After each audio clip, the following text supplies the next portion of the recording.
Bonsoir. Le président Biden a signé le paquet d'aide de 1,900 milliards pour le virus.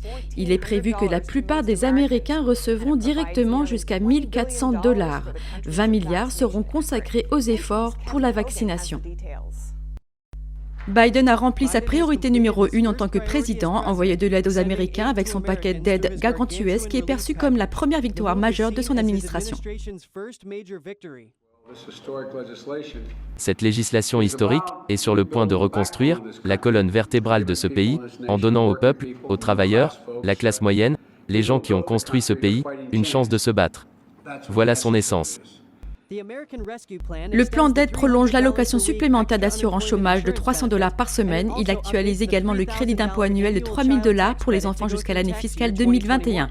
La loi consacre 25 milliards de dollars à l'aide aux familles qui ne peuvent pas payer leur loyer ou les services publics en raison de la pandémie. Elle envoie 350 milliards d'aides aux États et localités, y compris les zones tribales. Biden s'attend à ce que les chèques de relance de 1 400 $ soient envoyés ce mois-ci. Il a vanté le soutien dont bénéficie la mesure. Il est clair qu'un pourcentage écrasant du peuple américain, qu'il soit démocrate, indépendant ou républicain, l'a fait savoir.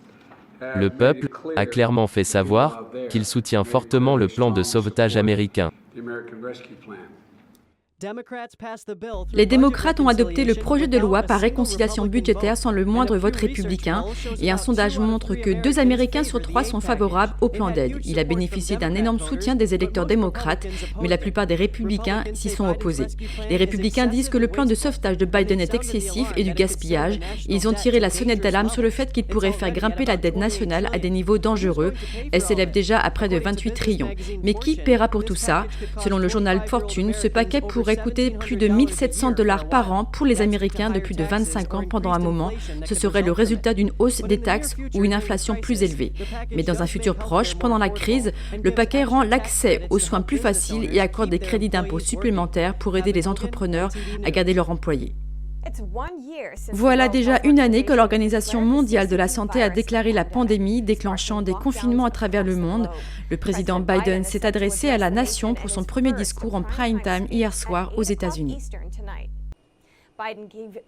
Biden a donné un aperçu de son discours mercredi. Il a affirmé qu'il parlerait des épreuves passées et futures. Il se prépare à lancer une nouvelle phase de la réponse au virus. La porte-parole, Jen Psaki, a affirmé que Biden soulignera le rôle des Américains pour vaincre le virus. Biden est en train de prendre la température après 50 jours de présidence sans tenir formellement une conférence de presse. Il s'agit d'un record moderne. Les 15 prédécesseurs les plus récents de Biden ont tous tenu des conférences de presse en solo dans les 33 jours suivant leur entrée en fonction. Le chef de la minorité républicaine, Kevin McCarthy, a déclaré jeudi que la situation à la frontière était hors de contrôle, chose que Biden n'a pas reconnue. McCarthy affirme que ce n'est pas un problème politique, mais une question de sécurité nationale. McCarthy a noté qu'au cours du seul mois de février, plus de migrants ont été appréhendés à la frontière que la population entière de la ville natale de Biden, Scranton. Il y a eu plus de 100 000 arrivées de migrants, un record depuis 7 ans et une augmentation de 173% par rapport à la même période l'an dernier. McCarthy a déclaré jeudi que Biden n'a pas répondu à une lettre qu'il lui a envoyée la semaine dernière demandant une réunion pour travailler à la résolution de la crise. Il n'a pas reconnu la crise qu'il a créée. Fixons une rencontre pour résoudre ce problème. McCarthy a déclaré qu'il irait avec une douzaine de membres du Parlement à la frontière lundi. Ils évalueront la situation et tenteront de trouver une solution. Nous savons que la solution est assez simple, car la plupart est causée par l'action de Biden juste dans un court laps de temps. Même le président du Mexique a déclaré que les gens qui vont à la frontière considèrent Biden comme le président des migrants. Il fait référence à un rapport exclusif de Reuters basé sur des évaluations internes vues par l'agence de presse. Le gouvernement mexicain craint que les politiques d'asile de Biden ne fassent le bonheur du crime organisé. Un fonctionnaire mexicain a déclaré à Reuters que le crime organisé a commencé à changer de stratégie dès le jour où Biden a pris ses fonctions et qu'il fait preuve d'un niveau de sophistication sans précédent. McCarthy affirme que les villes frontalières des États-Unis sont déjà victimes de leurs crimes.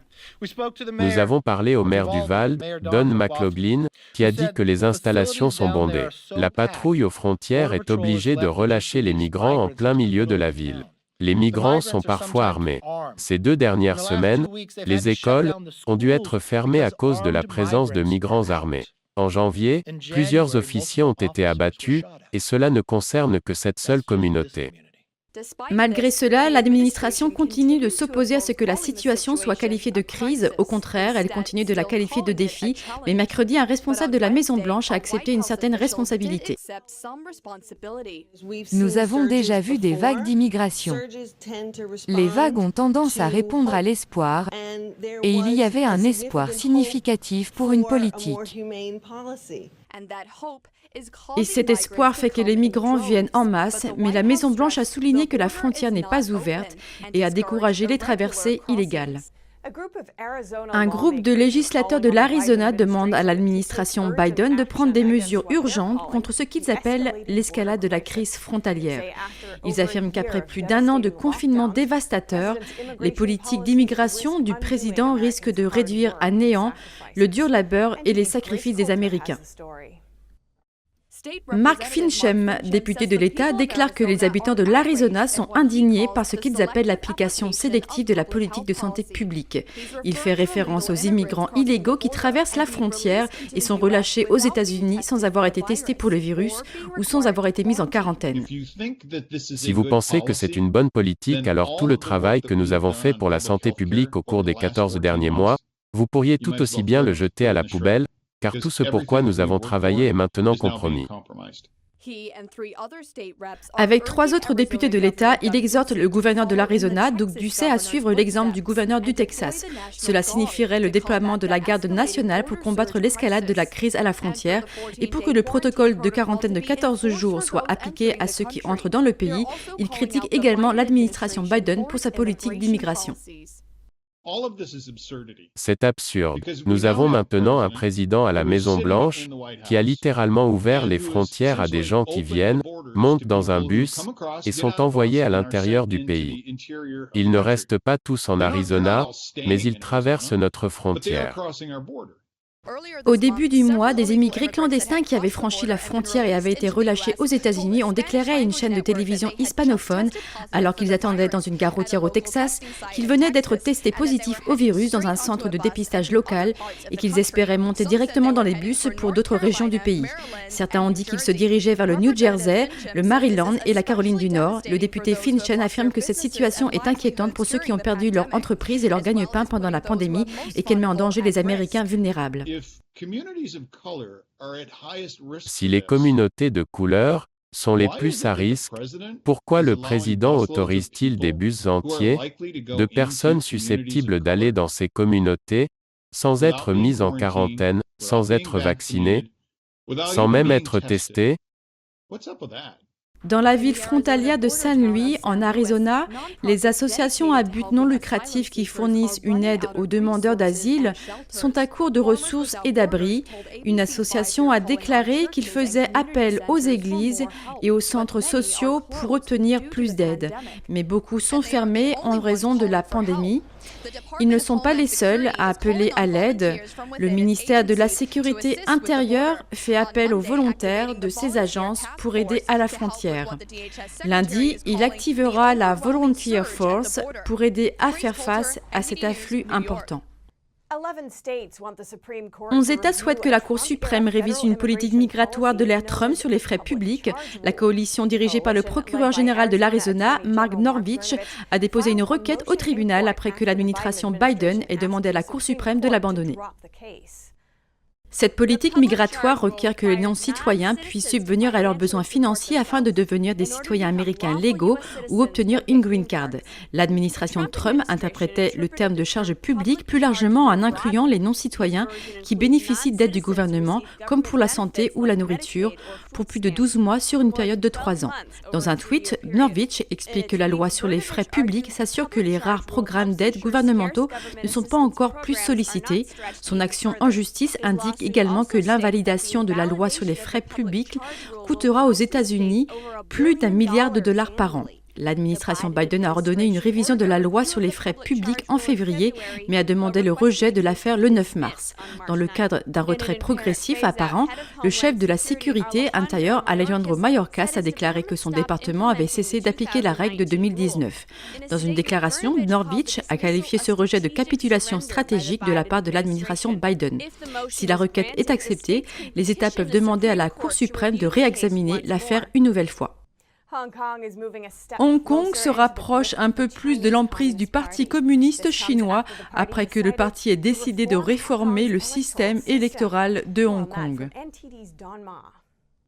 2900 voix pour et 0 contre, des mesures visant à réformer le système électoral de Hong Kong. L'Assemblée nationale populaire de la Chine est désormais accusée d'être un parlement d'approbation automatique après avoir adopté la motion sans aucune objection.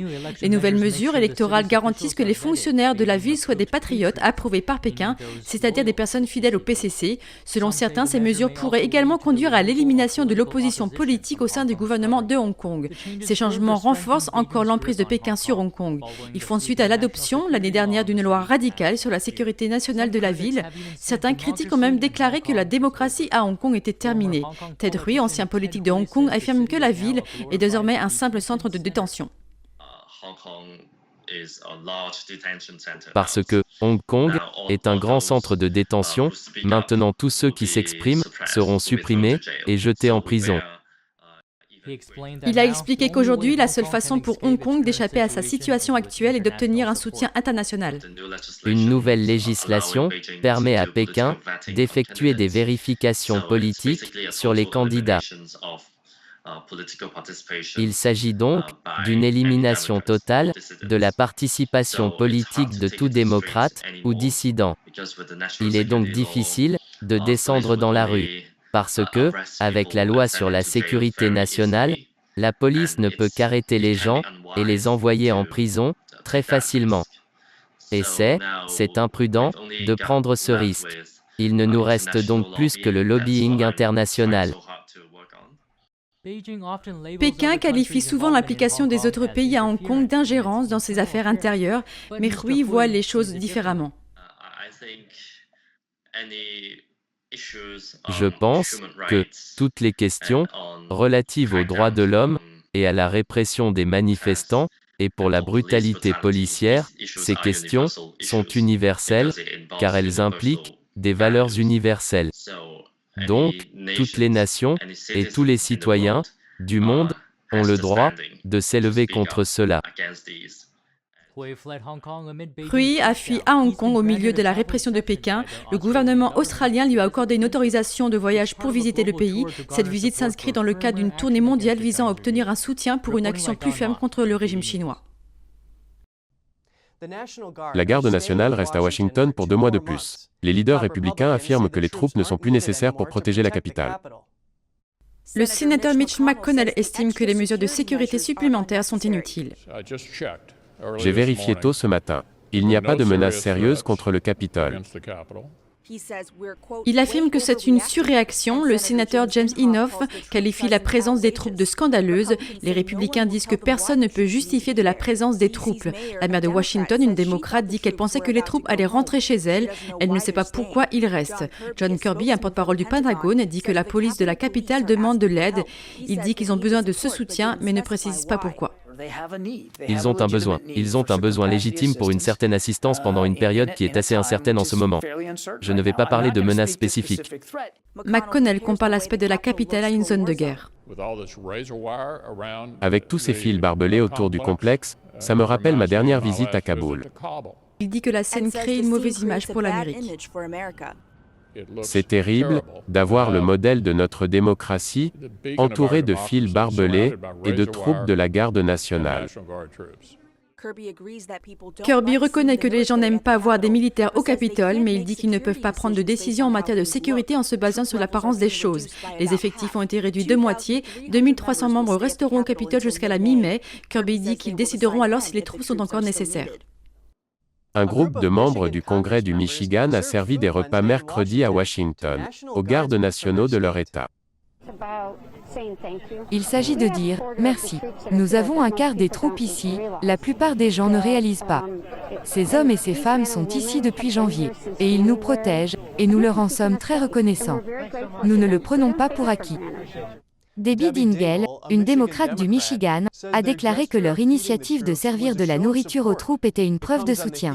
Cela fait suite à des plaintes des troupes du Michigan concernant la qualité de la nourriture qui leur a été fournie pendant leur mission de garde du Capitole. Ils ont dit que la nourriture n'était pas assez cuite, crue et moisie. Certains ont même signalé la présence de copeaux de métal dans leurs repas. Et on finit à l'hôpital. Bill Huizenga, un républicain du Michigan, a déclaré qu'il prévoyait d'introduire un projet de loi pour les aider. Elle permettrait aux membres des forces armées de recevoir une allocation pour acheter leur propre nourriture pendant leur service. En Chine, une mère s'exprime sur son fils. Âgé de 21 ans, il serait torturé par la police chinoise. Son crime présumé, avoir partagé des informations sur la fille de Xi Jinping. Niu Tengyu, 21 ans, est un programmeur autodidacte en Chine. Fin 2020, les autorités chinoises l'ont condamné à 14 ans de prison pour ce qu'elles appellent avoir provoqué des querelles et des troubles et avoir violé la vie privée d'autrui. Niu a reçu la peine la plus sévère parmi les 24 personnes arrêtées avec lui. Ces 24 personnes étaient toutes impliquées dans la fuite des informations personnelles de la fille du chef du Parti communiste chinois, Xi Jinping. Ils avaient un accès administratif à un forum. Ils n'ont pas divulgué les informations directement, mais ont seulement partagé des liens avec certains sites web étrangers. Ces sites web montrent le numéro d'identification et la photo d'identité de la fille de Xi. Ces faits se sont produits en 2019. La police a placé Niu en détention en août 2019. La mère de Niu dit qu'il a refusé de plaider coupable. Alors la police l'a torturé pour obtenir des aveux. On l'a suspendu et on l'a aspergé d'eau froide lorsqu'il s'est effondré sous les coups, puis ils ont continué à le frapper. Il n'a pas été autorisé à manger ou à dormir, et on lui a injecté du sérum physiologique.